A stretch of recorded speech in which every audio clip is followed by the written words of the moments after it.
Hai,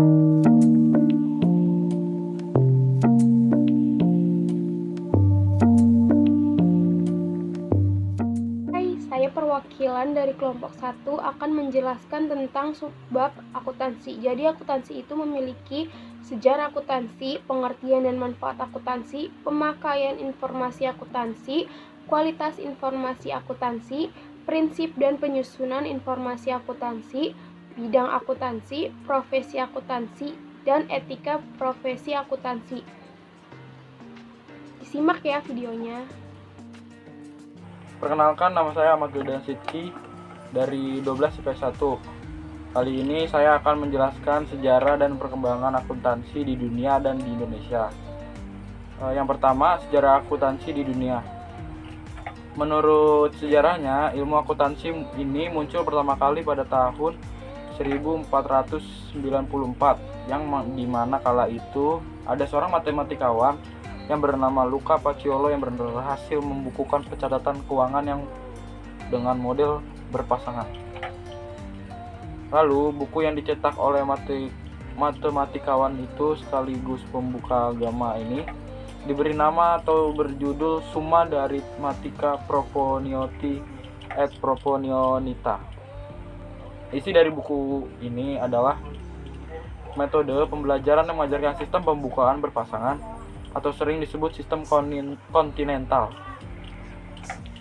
Sistem berpasangan ini adalah sistem pencatatan semua transaksi ke dalam dua bagian, yaitu debit dan kredit. Kedua bagian ini harus selalu seimbang. Terus unsur sistem akuntansi diberi nama sesuai dengan nama orang yang mengembangkannya atau nama asal negara masing-masing. Seperti contoh Amerika Serikat yang bernama sistem Anglo-Saxon dan sistem Belanda yang bernama sistem kontinental. Sekarang ini sistem akuntansi yang paling banyak digunakan adalah sistem Anglo-Saxon karena sistem ini dapat mencatat berbagai macam transaksi dan bersifat universal daripada sistem lainnya yang sulit digunakan karena memisahkan antara pembukuan dengan akuntansi. Pada sistem Anglo-Saxon, pembukuan adalah bagian dari akuntansi.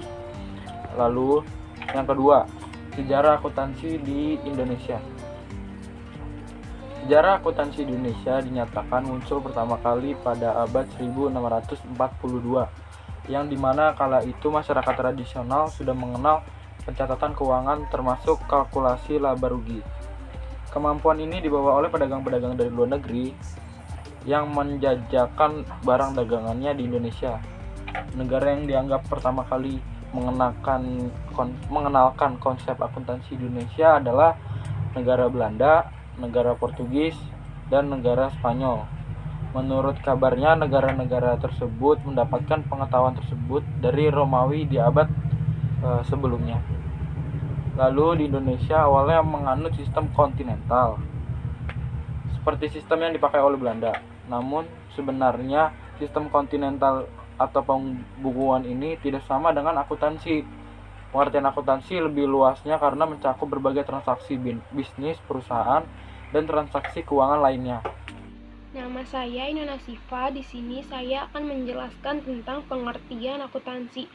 Jadi, akuntansi adalah suatu proses pengidentifikasi, pengukuran, dan pelaporan informasi ekonomi untuk memungkinkan adanya penilaian keputusan yang jelas dan tegas bagi mereka yang menggunakan informasi. Akuntansi itu memiliki dua manfaat. Yang pertama adalah sebagai alat perencanaan dan pengendalian kegiatan perusahaan dan dasar pembuatan keputusan bagi pimpinan. Yang kedua adalah sebagai laporan yang dapat dipertanggungjawabkan kepada pihak di luar perencanaan. Akuntansi memiliki 8 kode etik akuntan, yaitu yang pertama tanggung jawab profesi, yang kedua kepentingan publik, yang ketiga integritas, yang keempat objektivitas, yang kelima kompetensi dan kehati-hatian profesional, yang keenam kerahasiaan, yang ketujuh perilaku sosial, dan yang ke-8 standar teknis. Halo semua, perkenalkan nama saya Dinda Rahel. Di sini saya akan menjelaskan tentang pemakai informasi akuntansi dan juga kualitas informasi akuntansi. Pertama-tama adalah pemakai informasi akuntansi. Siapa sih pemakai informasi akuntansi itu? Jadi, pemakai informasi akuntansi dibedakan menjadi dua. Yang pertama adalah pihak internal dan yang kedua adalah pihak eksternal. Di mana pihak internal ini mencakup manajer atau pimpinan perusahaan dan juga kepala bagian yang membutuhkan informasi akuntansi tersebut. Lalu dengan tujuan apa mereka membutuhkan informasi itu? Yang pertama adalah perencanaan. Dengan didapatkannya laporan keuangan yang tepat, maka dapat tersusunlah rencana yang baik dan ditingkatkan ke tingkatan selanjutnya. Yang kedua adalah pengendalian. Berdasarkan rancangan yang tadi dan juga penerapan sistem akuntansi yang tepat, maka dapat mengontrol jalannya perusahaan tersebut. Lalu yang ketiga adalah sebagai pertanggungjawaban. Dengan laporan keuangan yang telah disampaikan kepada pemilik atau pihak internal untuk mendapatkan penilaian. Lalu ada eksternal dari perusahaan. Yang pertama adalah pemilik. Informasi akuntansi bagi pemilik itu berguna untuk mengetahui perkembangan usaha dari perusahaan tersebut, posisi keuangannya seperti apa, dan juga prospek yang akan datang itu bagaimana. Yang kedua adalah kreditur. Bagi kreditur, informasi akuntansi berguna untuk mengetahui kemampuan si perusahaan dalam membayarkan hutang-hutangnya, atau juga untuk memutuskan permohonan kredit yang diajukan oleh si perusahaan itu diterima atau tidak. Selanjutnya adalah pemerintah. Jadi, bagi pemerintah, informasi akuntansi ini berguna untuk mengetahui kebenaran tentang jumlah pajak yang dilaporkan si perusahaan tersebut.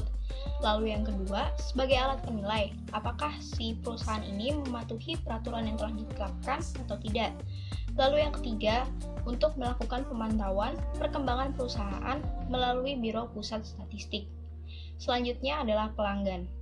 Bagi pelanggan, informasi akuntansi berguna untuk mengevaluasi hubungan kerja dan menentukan kelanjutan hubungan kerja ini untuk masa yang akan datang. Yang terakhir adalah masyarakat.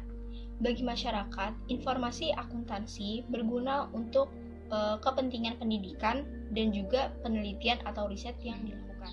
Jika materi sebelumnya mengenai pemakai informasi akuntansi, selanjutnya yang akan kita bahas adalah kualitas informasi akuntansi. Di sebelumnya sudah dijelaskan bahwa akuntansi adalah sistem informasi yang memberikan laporan keuangan kepada pihak yang berkepentingan, di mana pihak yang berkepentingan ini menggunakan laporan akuntansi sebagai sumber informasi dalam mengambil keputusan. Pihak yang berkepentingan merasa puas terhadap sistem informasi yang disajikan, maka penyajian informasi haruslah berkualitas. Lalu, apa karakteristik informasi akuntansi agar dapat dikatakan berkualitas? Karakteristik kualitas informasi akuntansi secara garis besar dibedakan menjadi dua. Yang pertama adalah kualitas informasi akuntansi dasar atau utama, yang terdiri dari relevan dan reliable. Dan yang kedua adalah kualitas informasi akuntansi sekunder, yang terdiri dari dapat terverifikasi, ketepatan waktu, mudah dipahami, dan komparatif. Kualitas informasi harus ada di dalam informasi akuntansi, karena bermanfaat sebagai poin penting dalam mengambil keputusan. Kualitas informasi akuntansi dasar atau utama terdiri dari yang pertama adalah relevan. Relevan ini artinya mengacu pada informasi, akuntansi dapat memberikan info yang bermanfaat terhadap peristiwa masa lalu dan membantu prediksi masa depan. Yang kedua adalah reliable atau reliabilitas, atau juga dikenal sebagai keandalan. Artinya, informasi keuangan itu harus dapat diperiksa oleh pihak lain yang menghasilkan pendapat yang sama, supaya kebenaran informasi tersebut dapat terjamin. Kualitas informasi akuntansi dikatakan reliable jika 1. Lengkap, atau laporan yang disajikan sudah lengkap. Yang kedua adalah netral. Netral yang dimaksud adalah laporan yang disajikan tidak dibuat atas kepentingan satu pihak saja. Lalu yang ketiga, laporan yang disajikan bebas dari kesalahan. Lalu selanjutnya adalah kualitas informasi akuntansi sekunder. Artinya adalah sebagai penunjang dalam mempengaruhi seberapa gunanya informasi yang ada. Kualitas informasi akuntansi sekunder terdiri dari 1. Dapat diverifikasi. Artinya, laporan keuangan harus dapat diverifikasi oleh akuntan-akuntan yang lain dengan metode yang sama dan dapat diuji. Lalu yang kedua adalah ketepatan waktu. Artinya, penyajian informasi keuangan haruslah tepat waktu. Yang ketiga adalah dapat dipahami.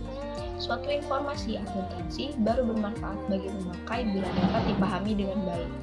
Yang keempat adalah komparatif. Agar informasi keuangan dapat berguna dalam pengambilan keputusan, haruslah dapat diperbandingkan antar periode dan antar waktu.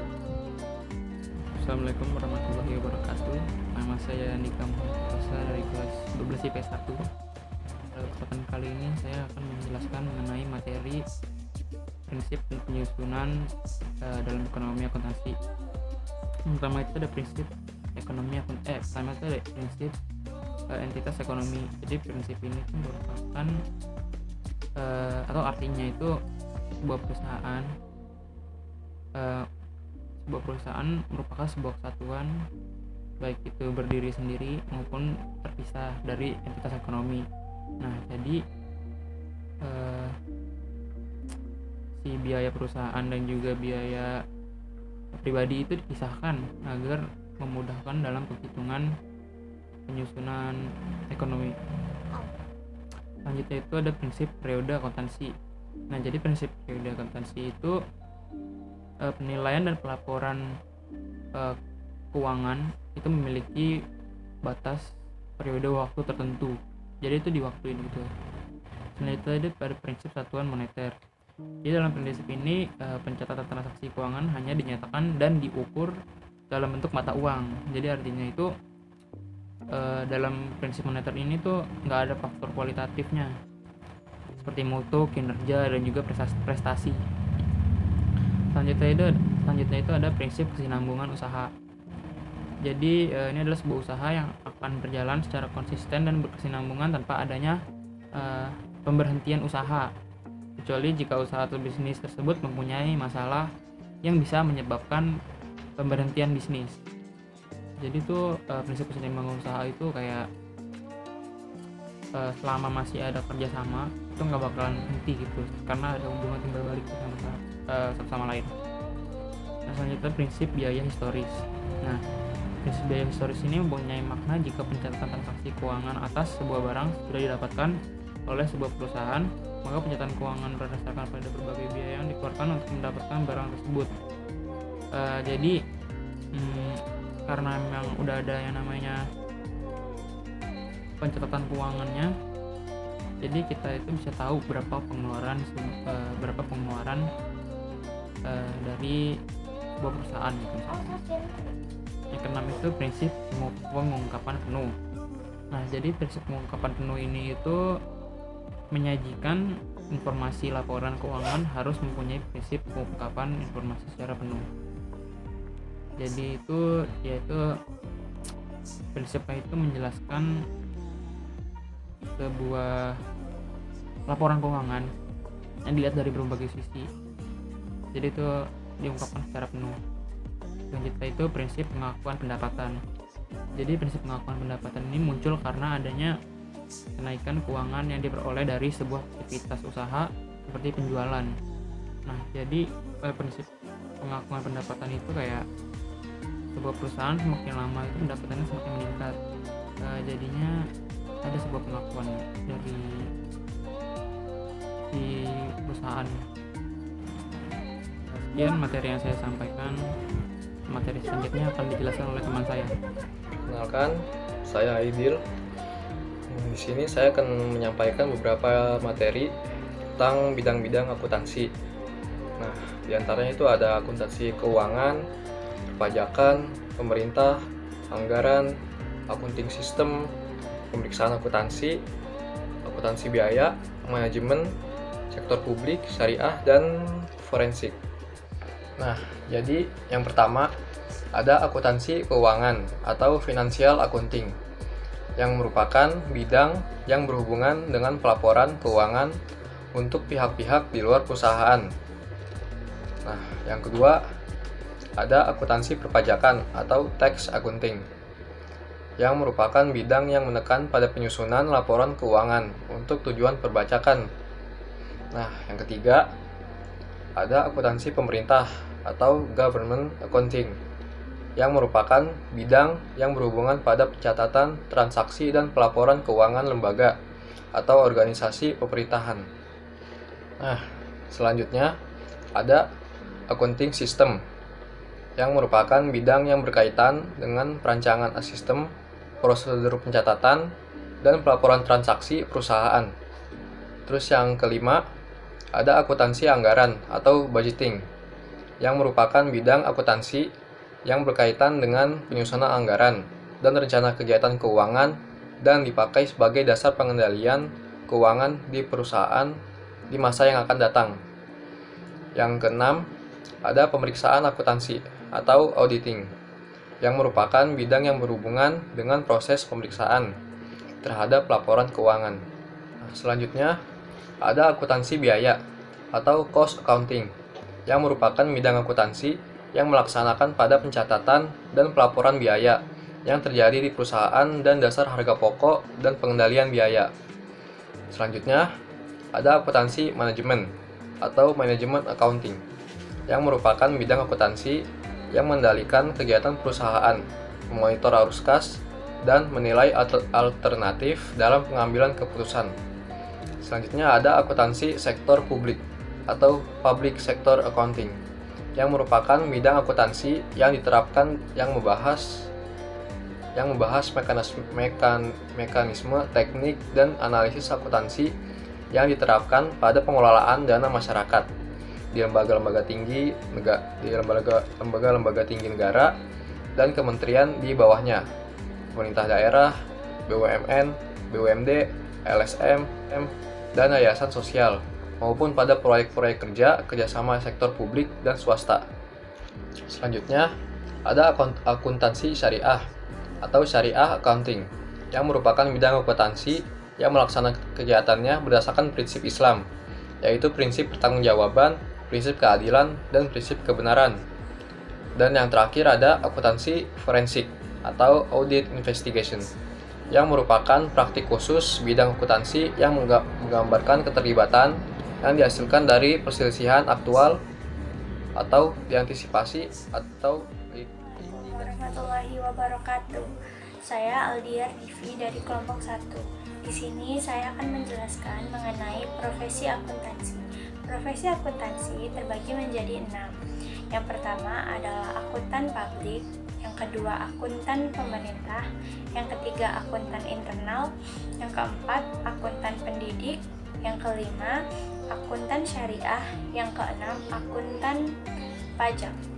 Pertama, akuntan publik. Akuntan publik biasanya bekerja secara independen atau biasa melayani masyarakat dan biasanya bekerja di perusahaan-perusahaan sebagai konsultan publik. Yang kedua adalah akuntan pemerintah.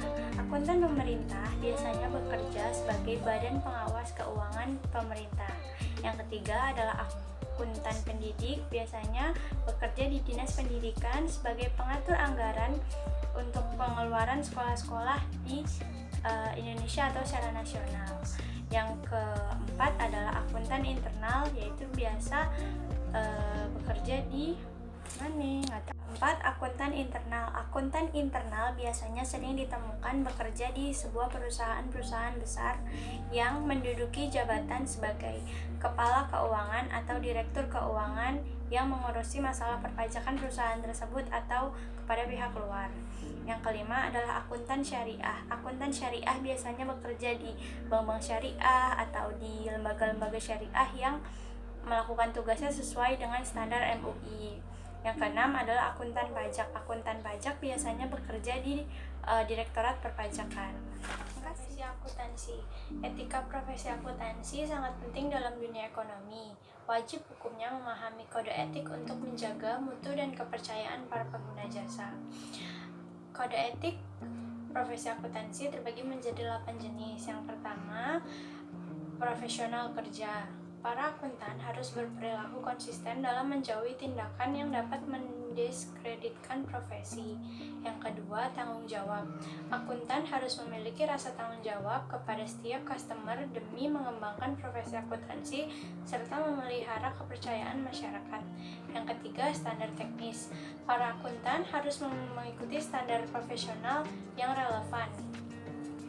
Keempat, mengutamakan kepentingan publik. Anggota akuntan profesional berkewajiban untuk bertindak kepada publik demi menjaga kepercayaan masyarakat. Yang kelima, integritas. Integritas para akuntan mengharuskan para anggota harus bersikap jujur dan berterus terang tanpa harus mengorbankan rahasia penerima jasa. Yang keenam, kerahasiaan. Mengingat akuntan adalah profesi yang berhubungan langsung dengan data keuangan, maka sudah sepatutnya para akuntan harus mampu memegang rahasia para customer atau klien. Objektivitas. Prinsip objektivitas mengharuskan akuntan untuk bersikap adil, netral, jujur, dan bebas dari kubu manapun. Yang kedelapan adalah kompetensi dan kehati-hatian. Kompetensi dan kehati-hatian mengharuskan akuntan untuk memelihara pengetahuan dan keahlian yang dibutuhkan klien, serta untuk bertindak tekun dan cermat.